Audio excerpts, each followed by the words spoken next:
네, 반갑습니다. 사무님 먼저다 형제입니다. 우리 기출 10강 할 차례죠. 관료제와 탈관료제가 되겠고요. 요 단어는 한 문제가 나올 가능성이 한 80%. 그다음에 올해 6평에도 한 문제가 단독으로 나왔고요. 다른 과목이랑 섞여서 나올 가능성도 있습니다. 단독 문제로 출제되지 않을 수도 있어요. 어, 저는 이제 조교가 2명이 있는데 저랑 우리 현장 조교가 있어요. 우리 카메라랑 그런 거 잡일을 도와주는 현장 조교가 이제 은택이고요. 그 다음에 이제 오프라인 조교가 있습니다. 우리 유튜브를 관리해주는 우리 수연이. 제가 이 2명을 먹여 살리느라 요즘 정말 힘든데 굉장히 수평적이에요.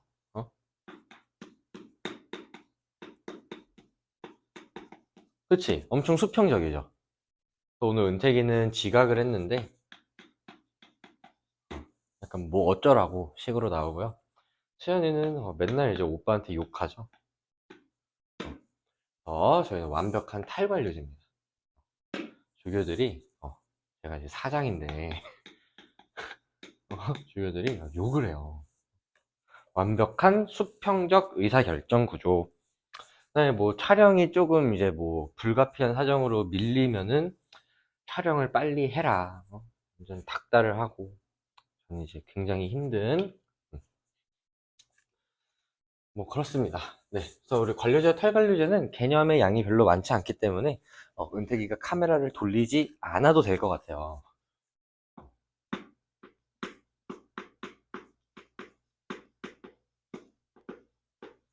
관료제와 탈관료제.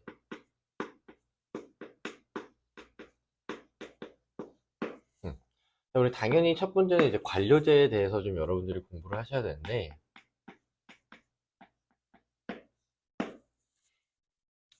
자, 관료제 등장 배경은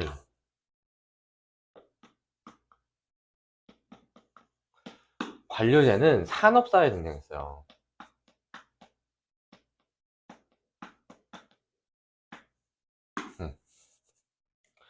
우리 산업사회 이전에는 이제 농업사회라고 해가지고 가내수공업, 농업 위주였어요. 그래서 뭐 농사를 짓는다거나 아니면은 뭐 이렇게 집에서 뭐 나무 껍데기 같은 거 이제 긁어다가 가방 같은 거 만들어서 팔고 막 이랬는데, 우리 산업혁명 이후에 기계라는 것이 등장을 하면서 공장이라는 것이 생기고, 그다음에 공장의 주인과 노동자들 이렇게 좀 이분법적으로 구분되는, 그래서 이 공장을 가진 그러니까 자본가들이 어떻게 하면은 내가 가진 공장을 조금 더 효율적으로 운영해서 많은 양의 제품을 생산하고, 이 많은 인원들을 어떻게 하면 조금 더 효율적으로 관리하고 운영할 수 있을까를 고민하다가 만들어낸 게 관료제입니다. 관료제는 산업사회에 등장한 공식 조직을 운영하는 시스템이다. 이렇게 정리를 하셔도 돼요. 그래서 관료제의 특징을 한 5가지 알고 계시면 되는데, 첫 번째는 관료제는 하향식 의사결정이 이루어집니다. 하향식.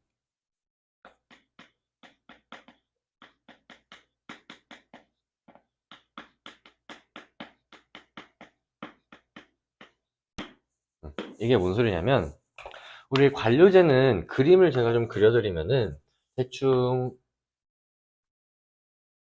이런 모양이에요. 이게 뭐야? 피라미드. 세모죠, 세모. 그래서 이제 위에 이제 소수의 관리층이 있고, 이제 이 관리층이 야, 이 일 해라. 이런 식으로 하는 거야. 군대 같은 거야, 군대. 어?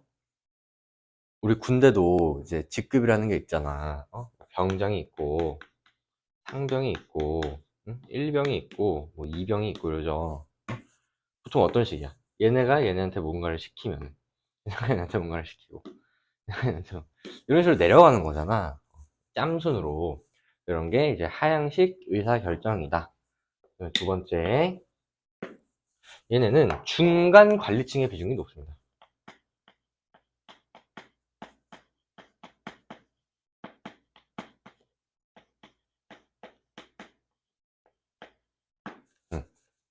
사실 이제 군대 조직이 요거밖에 없는 건 아니죠. 이제 이병이 되기 전에 뭐 훈련소에 가면 이제 여러분들이 훈련병이라고 불릴 텐데, 근데 뭐 여기 위에 이제 또 높은 사람들이 많죠. 응? 그다음에 이제 맨 위에 대통령이 있어요. 국가 원수. 그러면은 정말 우리가 나중에 뭐 전쟁을 하거나 어떤 전술을 쓸 때 그 전술을 정하는 사람들, 그러니까 정말 꼭대기에 있는 스타들. 우리나라의 스타가 몇 명 정도 되니? 1000명 그냥 몇 천 명 돼? 그러면은 여기에 있는 한 뭐 1000명이라고 칠게요. 또 우리나라에 어? 군인은 몇 명 정도 돼? 몰라요? 뭐 수험생 수랑 대충 비슷하지 않을까? 뭐 한 30만 명 있다고 칠게. 음. 이 소수의 의사결정권자를 제외한 나머지를 중간관리층이라고 하는 거야. 그래서 여기도 소수의 의사결정권자를 제외한 나머지를 중간관리층이라고 합니다. 중간관리층의 비중이 높다는 특징이 있고요. 세 번째는 우리 관료제는 이제 돈을 줄 때, 그러니까 연공 서열에 따라서 보상을 합니다.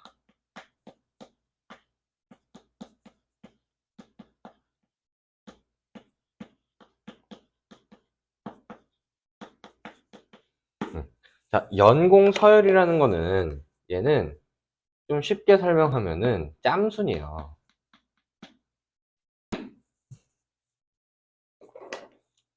은택아, 어? 병장이 요즘에 한 200만 원 받냐? 뭐 200만 원 준다는데? 이병은 보통 얼마 받아? 한 80만 원 정도 받나? 7, 80만 원? 그러면은 이렇게 생각해봐, 얘들아. 만약에 전쟁이다. 그러면은 그냥 편의상 100만 원이라고 칠게요. 100만 원은 100만 원은 100만 원은 받아야지.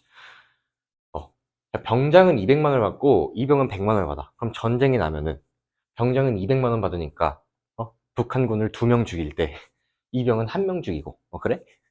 안 그래요. 응? 그냥 더 오래 군인 생활을 했기 때문에 더 많이 주는 그런 거를 연공서열이라고 표현을 하는 거고. 오메나. 자, 네 번째 특징. 얘네들은 업무에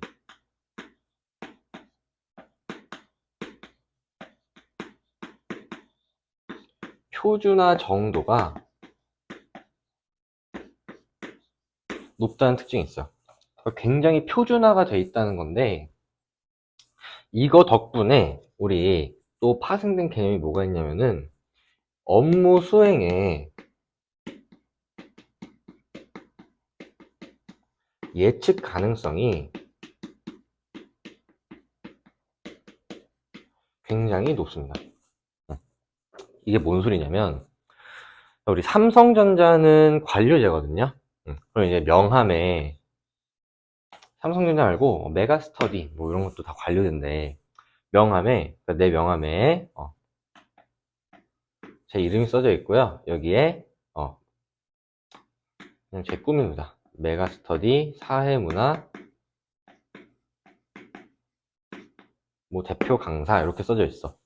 그러면은 사람들이 내 명함을 보고 내가 무슨 일을 하는지, 어떤 업무를 수행하는지 예측하기가 쉬울까 어려울까? 쉽죠. 메가스터디 사회문화 강사라고 나왔으면 저 사람은 메가스터디라는 기업에서 사회문화를 가르치겠구나. 삼성전자 법무팀장 이렇게 나와 있어. 그러면은 저 사람은 삼성전자라는 회사에서 법과 관련된 업무를 하겠구나. 뭐 한국외대 뭐 프랑스학과 학과장 이렇게 나와 있어. 그러면은 한국에서 프랑스어과에서 프랑스어를 가르치겠구나. 어? 프랑스어 교수 연구를 하겠구나. 예측할 수 있죠. 그래서 업무 표준화 정도가 높다는 거는 업무 수행의 예측 가능성이 높다는 거고요. 제가 정말 중요한 거를 다 설명을 해놓으려고 써왔는데, 얘네들은 굉장히 수직적이고, 그 다음에, 서열화가 돼 있대요. 서열화.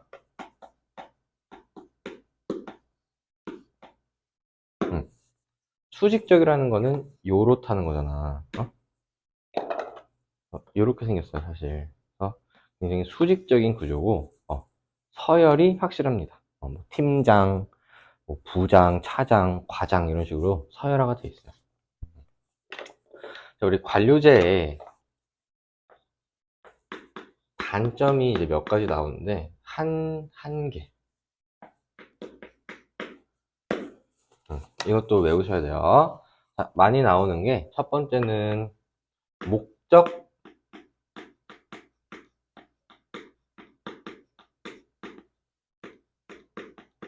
전치 현상이 많이 나옵니다. 목적 전치 현상. 목적 전치 현상이 뭔지 알아? 몰라요? 병원의 설립 목적이 뭐야? 환자를 치료. 사람을 살리고 환자를 치료하는 게 목적이죠.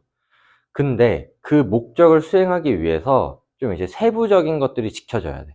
그러니까 예를 들면 이런 거야. 수술을 하기 위해서는 반드시 뭐를 해야 돼? 수술 동의서를 써야 돼요. 수술 동의서라는 절차가 있어. 근데 그걸 안 쓰면 수술을 못 해요. 뭐 예를 들면은 뭐 수술에서 문제가 생기더라도 뭐 책임을 지지 않겠다. 병원에 책임을 묻지 않겠다. 이런 동의서를 써야 수술할 수 있는데, 그러면은 병원은 수술 동의서를 받으라고 생긴 곳이야? 아니면 수술을 해서 환자를 살리라고 생긴 곳이야? 환자를 살리라고 생긴 기관이 환자를 안 살리고 수술 동의서를 못 받은 거야. 그래서 제가 그 교통사고가 났어요. 교통사고가 엄청 크게 나가지고 그 거의 기절을 해가지고 의식이 없었거든. 그래서 이제 병원에 실려갔어. 병원에 이제 실려갔어. 근데 나는 의식이 없으니까 수술 동의서를 못 쓰고, 그럼 이제 보호자의 수술 동의서를 받아야 되거든. 근데 우리 엄마랑 아빠가 이때 뉴욕에 가는 비행기 타고 있었단 말이야. 비행기. 응. 그럼 우리 엄마랑 아빠 전화를 못 받죠. 수술 동의서를 썰 사람이 없네. 그래서 이제 내가 수술을 못 하다가 죽었어요. 그런 상황이 있다고 가정을 해본 거야. 그렇다는 게 아니라 이렇게 진짜인 줄 알고 들어. 왜 이렇게 좋아해? 당연히 거짓말이죠. 내가 살아있는데 이렇게. 응? 이런 게 이제 목적 전체 현상이야. 병원에서 수술 동의서 안 썼다고 수술 안 해가지고 환자를 죽이는 이런 게 이제 목적 전치 현상의 대표적인 사례가 되겠고, 두 번째는 많이 나오는 것만 제가 설명을 드리는 건데, 외부 환경 변화에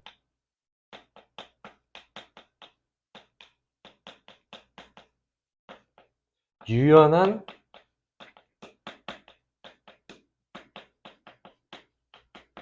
대처가 조금 곤란합니다. 관료제는 너네가 생각하는 것보다 훨씬 어마어마하게 덩치가 큰 조직이란 말이야. 그러면은 너네도 이제 봐봐. 예를 들어서 뭔가를 이제 뭐 피구 같은 거를 할 때, 개뚱뚱한 사람이랑 조그맣고 마른 사람이 있어. 그러면은 누가 공을 더 잘 피할까? 당연히 조그맣고 마른 사람이 면적이 적으니까 공을 잘 피하겠죠. 그래서 그런 거에 이제 대처를 하기가 좀 어려워요. 너무 덩치가 큰 조직이라서 외부 환경 변화가 있을 때 좀 환경 변화에 맞춰서 조직을 재정비하고 좀 다듬어야 되는데 그러기가 쉽지가 않다라는 한계가 있는 거고, 두 번째 이제 탈관료제가 있는데,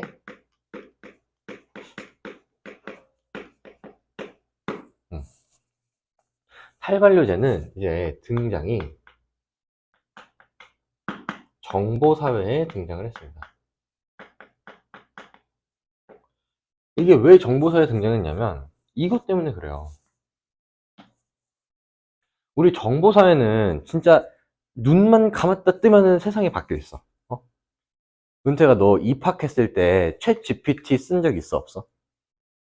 없죠. 어? 너 어렸을 때 비트코인이라는 게 있는 걸 알았어? 몰랐죠. 챗GPT를 활성화하면서 사용하기 시작한 게 불과 1, 2년 밖에 안 됐단 말이야. 엄청 사회 변동이 빨라요. 환경이 계속 엄청 많이 변하는데, 관료제 사회를 썼더니, 관료제로 우리가 공식 조직을 운영했더니 이 환경 변화에 유연하게 대처하기가 어려운 거야. 그래서 이렇게 빠르게 변화하는 정보 사회에서는 그 빠른 환경 변화에 대처하기 위해서 그거에 맞는 운영 시스템을 한번 만들어 볼까 하고 만든 게 탈관료제고, 탈관료제의 특징도 여러분들이 좀 외워주셔야 되는데, 얘는 반대로 상향식 의사결정이야.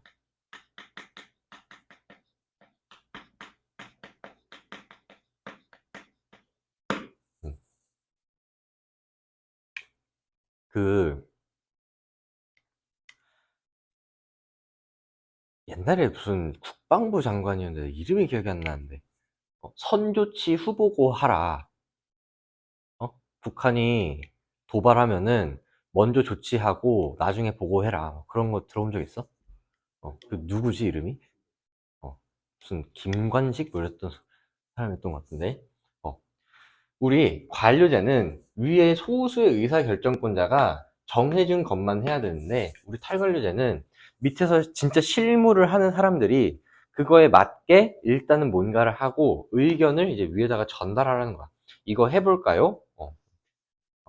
괜찮은데? 그러면 이제 더 위에 있는 사람한테 이거 해보는 게 좋을 것 같습니다. 이런 식으로 상향식 의사결정이 이루어지고. 두 번째, 얘네는 보상 방식이 연공 서열이 아니라 능력이나 업적 아니면은 성과에 따른 성과에 따른 보상이 이루어집니다. 그냥 단순히 일을 오래 한 사람이라고 돈을 많이 주는 게 아니라 진짜 일 잘하고 더 많은 성과를 낸 사람한테 더 많은 보상을 주는 것. 이런 게 이제 관료제, 탈관료제의 특징이고요. 우리 탈관료제는, 그러니까 요즘에 좀 스타트업들 있잖아. 뭐 예를 들면 토스나 아니면은 배민, 이런 게 이제 대표적인 탈관료제 기업인데, 우리 옛날에는 이제 기업에 입사를 한다 그러면 보통 공고가 이렇게 나. 예를 들면은 뭐 현대차의 뭐 회계팀에서 뭐 몇 명을 뽑는다. 그럼 이제 여기에 입사를 하는 거야. 아니면은 그냥 현대차에서 인원을 뽑아. 그래서 이제 그 전공이나 아니면은 뭐 자격증 이런 거 업무 적합성에 맞게 특정 이제 부서에 배치를 하는 이런 시스템이었어. 근데 요즘은 어떻게 뽑냐면 그냥 뽑아. 그냥 뽑고 아무 일이나 막 시켜요.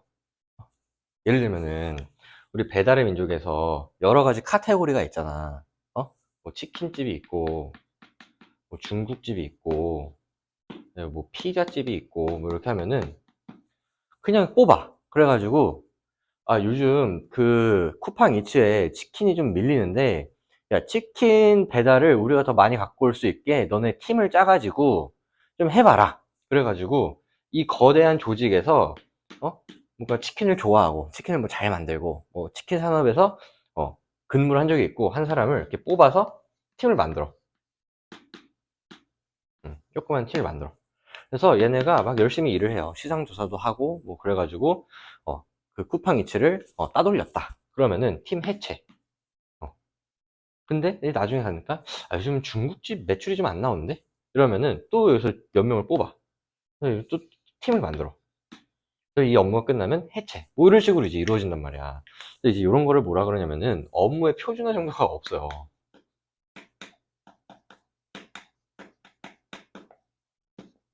표준화 정도가 굉장히 낮아요. 응? 그래서 마찬가지로 얘네들은 예측 가능성이 높겠니, 낮겠니? 예측 가능성이 굉장히 낮습니다. 그 다음에 우리 탈관료제, 우리 은택이는 지각해도 뭐 어쩌라고 뭐 이러고 있고, 수연이는 맨날 욕하고, 굉장히 수평적이죠.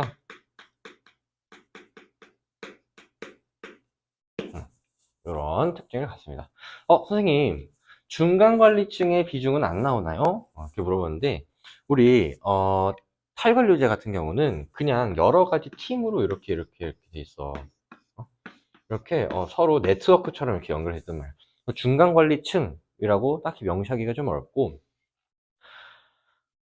그 요즘 SNL 같은 거 보면은 직급으로 안 부르고, 뭐 염차장 뭐 이렇게 안 부르고, 뭐 은택님, 뭐 종현님, 현빈님, 민주님 이렇게 부르거나 아니면은 영어 이름을 또 만들어서 부르죠. 어떻게 영어 이름을 보니? 영어 이름이 없어? 어떻게 영어 이름이 없어? 오히려 보통 이제 영어 이름 하나씩 만들지 않아? 영어 이름이 없어요? 제가 만들어 드릴게요. 은택이는 사나머니로 합시다. 요새 사나머니 캐릭터 닮았거든. 그럼 이제 헤이 사나머니 이렇게 부르는 거죠. 그래서 직급이라는 게 따로 존재하잖아요. 물론 직급이 없는 건 아니야. 그 조직을 관리하는 사람이 있기는 해요. 그렇지만 중간관리층이라고 딱히 명시적으로 규정해 놓은 거는 없다. 이런 걸 이제 외우셔야 되고, 얘네도 이제 마찬가지로 한계가 몇 가지 있는데, 첫 번째는 예측 가능성이 낮다.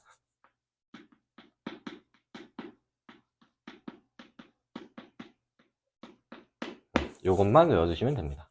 그 다음에 이번에 육모에 나왔으니까 하나만 쓸게요. 얘네가 좀 더 안정적이에요.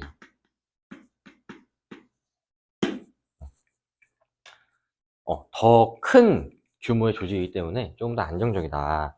그 다음에 여러분들이 요거를 아셔야 되는데, 공통점은 좀 정리를 하고 갈게. 팔이 너무 아파서 글씨가 엉망진창이에요. 첫 번째, 둘 다 공식 조직을 운영하는 시스템이기 때문에 공식적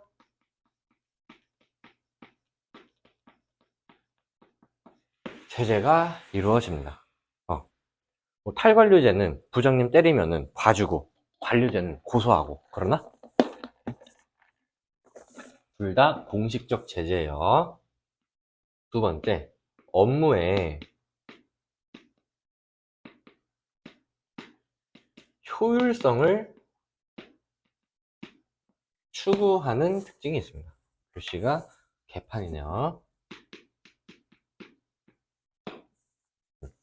관료제는 효율성인데 탈관료제는 비효율성이면, 비효율적이면 어떤 미친 기업이 관료제를 쓰겠냐. 관료제도 효율성을 추구하고 탈관료제도 효율성을 추구하는데, 다만 관료제는 산업사회에서 조금 더 효율적이었던, 대규모의 집단을 운영하는 데 더 효율적인 운영 방식인 거고, 탈관료제는 빠르게 변화하는 외부 환경 변화에 유연하게 대처하는 정보사회에 조금 더 효율적이다. 그 다음에 자, 업무의 보상 방식은 차이가 있는데, 지위를 획득하는 과정은 공평합니다. 이게 뭔 소리냐면, 예를 들어서 너가 입사를 한다 생각해봐. 너가 어, 너가 삼성전자에 입사를 할 거야.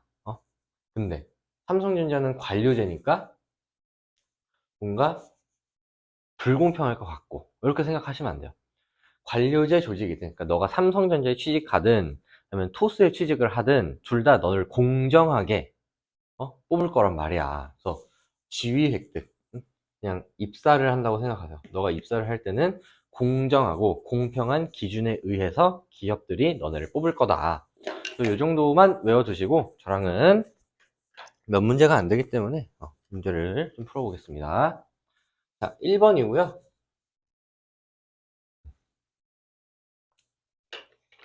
A에서 조직이 최고의 목적을 위한 최적의 수단을 취할 때 개인은 그 목적을 향해 객관적으로 정확하게 영혼 없이 업무를 수행하는데, 개인이라는 조직은 기계의 작은 톱니가 되어 경직된 업무 시스템에 파묻히고 창의성과 자율성을 발휘하기 어려워진다. 얘들아, 요거 창의성과 자율성을 발휘하기 어려워진다. 이것도 관료제의 한계 중에 하나입니다. 그 다음에 조직이 환경 변화에 유연하게 대응하지 못하게 된대. 은태가 이거 아까 뭐였어?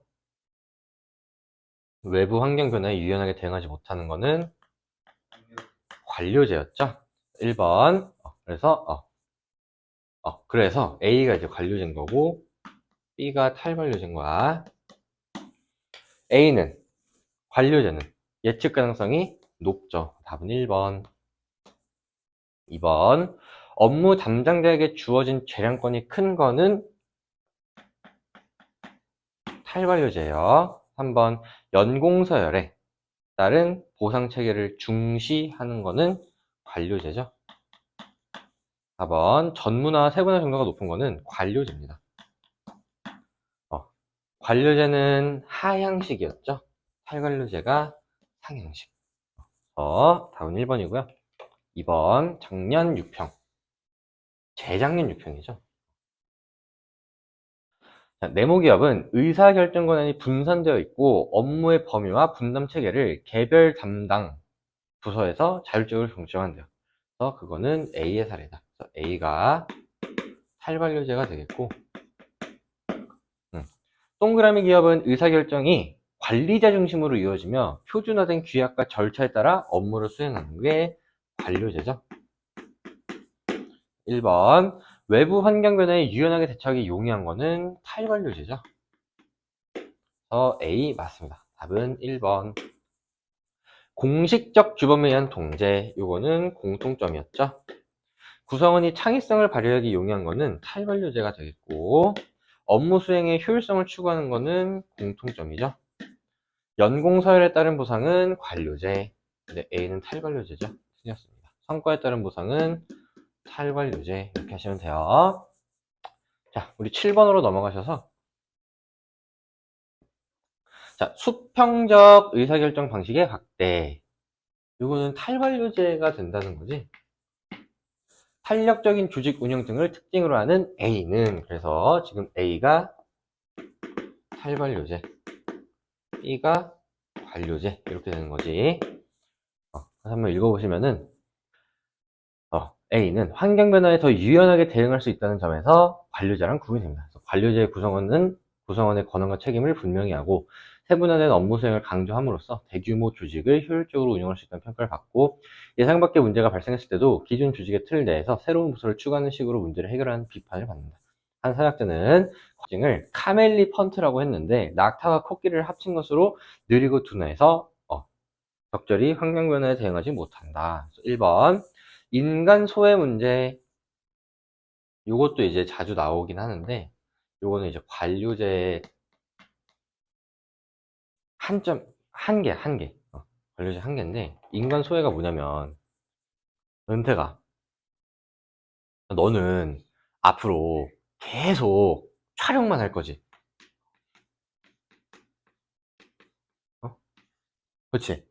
그리고 수연이는 계속 유튜브 관리만 할 거죠. 저는 계속 강의만 하겠죠.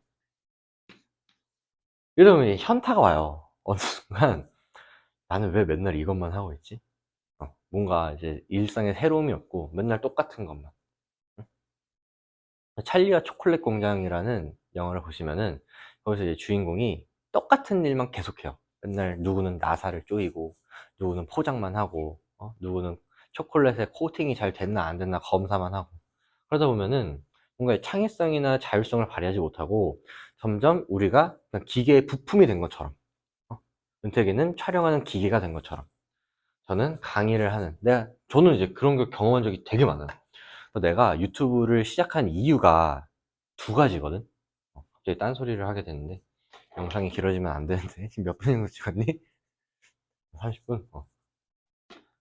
제가 유튜브 강의를 올리게 된 이유가 두 가지인데, 하나는 이제 공익이 목적이고, 하나는 이제 사익이 목적인데, 제가 옛날에 경상도 진주에서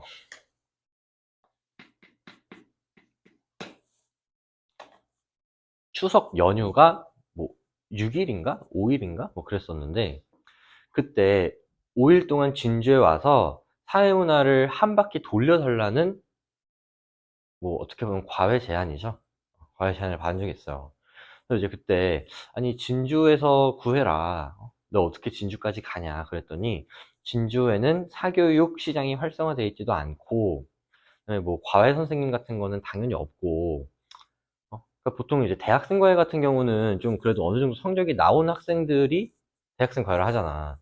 저같이 사회문화를 잘 하는 학생들. 근데 이제 특정 지역을 비하하거나 특정 대학을 좀 낮잡아 보는 건 아니지만, 진주에 있는 대학교는 사회문화 1등급이나 뭐 11,000 사람이 서울에 비해서는 적겠죠. 그래서 이제 그래가지고 사교육도 못 받고 막, 그래서 막 그 어머니가 어? 되게 높은 금액을 부르셨어요. 응? 몇백만 원을 줄 테니까 5일 동안 뭐 하루에 하루 종일 수업만 하라는 거지 사실. 5일 만에 사회문화를 1회 독을 하겠다는 거는 그냥 자기가 뭐 밥값이랑 숙소도 제공해 줄 테니 와서 그냥 아침부터 저녁까지 수업을 해서 한 바퀴를 돌려달라. 근데 이제 그거를 제가 거절을 했어요. 왜냐면은 그때 내가 과외를 일주일에 8탕씩 뛰었는데, 그럼 내가 보강을 8번을 해야 되잖아. 그거는 이제 대학도 다니면서 그렇게는 못할 것 같아서 거절을 했는데, 사실 지금 좀 후회 중입니다.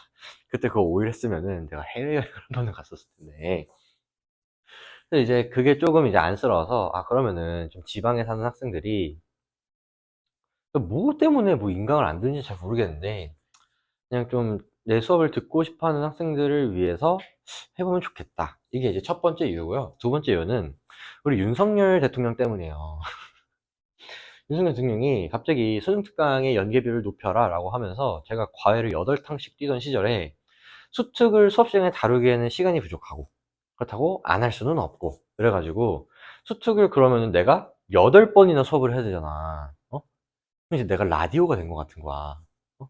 수특을 진짜 월, 수, 금, 아니 월, 수, 금이 아니라 화요일, 내가 그때 화요일에 수업이 하나 있었고, 목요일에 2개, 토요일에 3개, 일요일에 3개 이렇게 했었거든. 아니구나, 화요일은 대치러셀이었구나. 목요일 2개, 토일 3개 이렇게 했었는데, 수특 수업을 해. 다음 가서 또 수특 수업을 해. 그러니까 진짜 6번째, 7번째가 되면은 그냥 눈을 감고 누워서도 말을 할 수 있을 것 같아. 외워져요, 내용이. 근데 이제 그때 인간 소외를 좀 느꼈어요. 내가 라디오인가? 어? 이 수업에서도 이 얘기, 저 수업에서도 이 얘기. 맨날 똑같은 얘기만 하고, 나도 뭔가 좀 새로운 문제도 풀고 싶고, 새로운 것도 알려주고 싶고, 그런데 내가 수능 특강을 풀어주는 라디오가 된 것처럼 그런 걸 이제 겪다가, 차라리 이걸 찍어서 하나로 올리면은 내가 주 8회 수업에서 9회 수업으로 늘리더라도 내 학생 8명은 다 볼 수 있는 거잖아. 그럼 난 이제 맞춤형으로 더 중요한 걸 해줄 수 있으니까, 그래서 이제 요거를 이제 시작하게 된 거예요. 그러다 보니까 이제 우리 지금 영암에 사는 친구는 맨날 저한테 어, 맨날 전화해서 선생님 이거 모르겠어요 막 이러고, 응? 그래서 이제 제 의도대로 지방에 사는 친구들 중에 학원이나 이런 거 다니기가 좀 힘든 학생들 에 제가 선한 영향력을 끼치고 있습니다. 아무튼 이거는 관료제고요. A는 탈관료제이기 때문에 틀렸습니다. 산업화 초기는 관료제죠. 자, 목적 전치 현상을 해결하기에 용이한 거는 탈관료제죠. 조직 구성원의 재량권과 자율성이 낮은 거는 관료제입니다. 4번 연공 서열에 따른 보상 체계는 관료제죠. B가 관료제니까 답은 4번이네요. 카멜리 펀트 문제는 조직 구성원의 위계적 서열을 강화하면 안 되죠. 이건 이제 관료제의 한계를 나타낸 거잖아. 그러면은 관료제의 특징을 좀 약화시켜야 되는데, 위계적 서열을 강화하는 건 관료제의 특징을 강화하는 거니까 답이 될 수가 없어요. 자, 12번으로 넘어오겠습니다. 12번.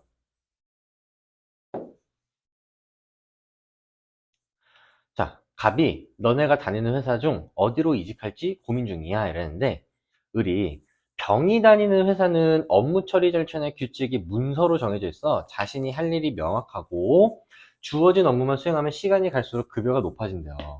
그럼 병이 다니는 회사는 무슨 제죠? 관료제죠. B가 관료제. 나는 을이 다니는 회사가 업적과 성과에 따라 연봉이 결정되고 성과에 따른 보상, 그 다음에 자율성과 창의성을 중시한대. 그래서 을이 다니는 회사 A가 탈관료제죠. 이제 서로 좋아 보이고 부러우면은 그냥 둘이 회사를 바꾸면 되는 거 아닌가? 1번 업무 수행의 안정성을 확보하기 용이한 거는 관료제죠. A는 탈관료제에서 답이 될 수가 없고요. 니은 외부 환경 변화에 대한 유연한 대처가 용이한 거는 탈관료제였죠. A의 특징 맞습니다. 디귿 목적된 현상이 나타날 가능성이 높은 거는 관료제였죠. B는 관료제 맞네요. 답은 니은 디귿 3번. 의사결정에 분권하는 탈관료제. 업무 수행의 분업화. 업무 수행의 분업화? 요거는 관료제. 13번을 넘어갈게요. 작년 6평.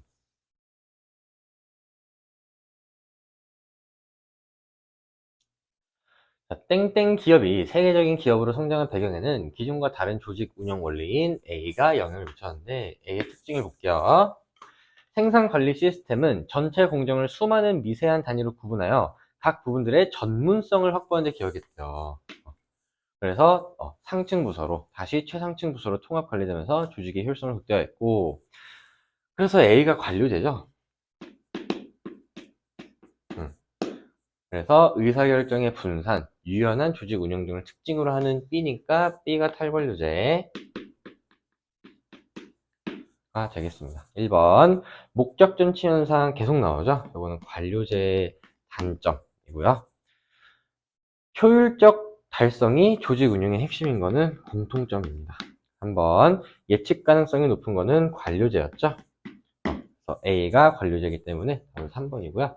4번 공식적 규약과 절차에 통제하는 거는 둘 다겠죠. 둘 다 공식 조직의 운영 시스템이니까. 성과에 따른 보상을 중시하는 거는 얘는 탈관료제에만 해당하는 특징입니다. 그래서 모두가 틀렸어요. 우리 16번 작년 9평인데요. 작년 9평은 단독 문제로 나온 게 아니고 좀 이렇게 단원이 통합돼서 나왔는데 한번 보겠습니다. 네모네모 기업은 조직 운영 방식 A가 기존 부서의 업무를 지나치게 분화하고 부서 간 벽을 공고히 한다고 보았다.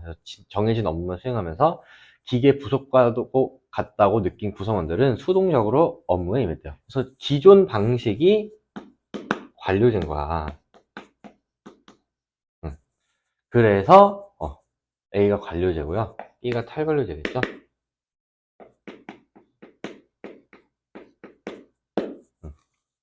1번 기업이죠. 기업은 과업지 양적, 공식 조직 맞고요. 리을은 지금 사내 친목 소모임, 요건 지금 비공식 조직이잖아. 비공식 조직은 자발적 결사체 안에 들어가죠. 결합 자체가 목적인 사회 집단. 근데 결합 자체가 목적인 거는 1차 집단이잖아. 답이 될 수가 없죠. 2번 니은 디귿과 달리 리을은 비공식적 사회기관.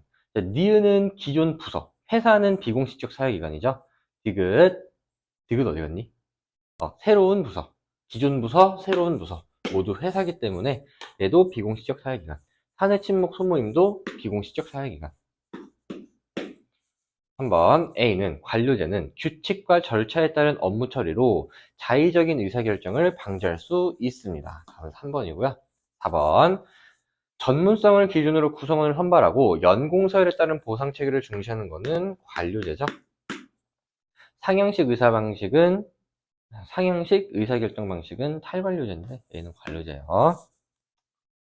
작년 수능 한번 풀어봅시다. 도서 출판 과정에는 편집, 디자인, 인쇄 등 여러 공정이 있는데 땡땡 출판회사는 수평적으로 분권하는 조직이래. 탈관료제죠. 그래서 땡땡 출판회사의 A가 탈관료제가 되는 거고, 네모네모 출판회사는 세부적으로 분업화된 조직을 통해 해당 분야의 담당자들이 정해진 서열과 절차에 따라 공정을 진행한대요. 그래서 B가 관료제가 되는 거고, A, B, B는 관료제는 조직 구성원의 업무 재량권 및 자율성이 낮습니다. 답은 1번이네요. 외부 환경 변화에 유연한 대처가 용이한 것은 탈관료제죠. 업무의 표준화와 세분화가 강조되는 것은 관료제고요. 목적전 치현상이 발생할 가능성이 높은 것도 관료제죠. 경력에 따른 보상은 관료제, 성과에 따른 보상은 탈관료제입니다. 답은 1번이었다. 굉장히 쉬운 단어이기 때문에 여러분들이 뭐 공부하는데 어려움을 느끼지는 않을 것 같고요. 다만 이런 거를 틀리면은 이제 1등급을 받기가 좀 어려워진다는 점을 유의하시고, 제가 사회실제론이랑 사회명목론을 공부하는 방식을 저번에 설명드렸어요. 그래서 공책에다가 이렇게 나눠서 여기 실제론, 그다음에 명목론 이렇게 해가지고 선지를 분석하면서 이 선지에 대한 표현을 정리하는 식으로 공부를 하면은 정리하기 쉽다 그랬는데, 이 단원도 마찬가지입니다. 그래서 관료제, 탈관료제 이렇게 이제 구분을 하시고 선지를 분석하면서 각각에 해당하는 특징을 다 정리하시면은, 그러면 이제 틀릴 일이 없다. 왜냐면은 선지가 굉장히 반복적으로 출제가 돼요. 새로운 표현이 나온다기보다는 기존의 표현을 약간 재사용하듯이 선지로 출제를 하고 있기 때문에 여러분들이 그 정도만 정리를 하셔도 이 단어는 평이하게 출제가 될 겁니다. 네, 들으시느라 고생 많으셨고, 저랑은 11강에서 다시 만나도록 할게요.